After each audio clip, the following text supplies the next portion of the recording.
মই অম্বিকাগিৰি ৰায়চৌধুৰীৰ এটি কবিতা জাগ ডেকাতে জাগ এই কবিতাটো মই আবৃত্তি নহয় পাঠ কৰিবলৈ চেষ্টা কৰিম জাগ ডেকাতে জাগ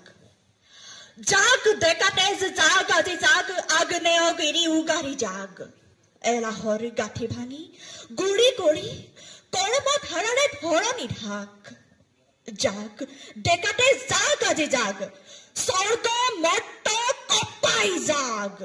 বিনাশী জাতিৰ দুখ দাৰিদ্ৰ ঘৃণিত গলিত গোলামী দাগ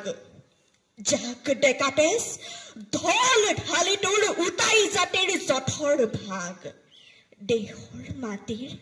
গছ লতা ভৰি উঠলি উঠক সোণালী ৰাগ জাগ ডেকাতেজ বজ্ৰমুঠিত ভাঙি পুনু গঢ়া হাতুৰি লৈ স্বদেশ সেৱাত ভণ্ডামিবোৰ ভাঙি উৰি জক চূৰ্ণ হৈ জাগ ডেকাতেজ জাগ জাগ ডেকাতেজ জাগ ধন্যবাদ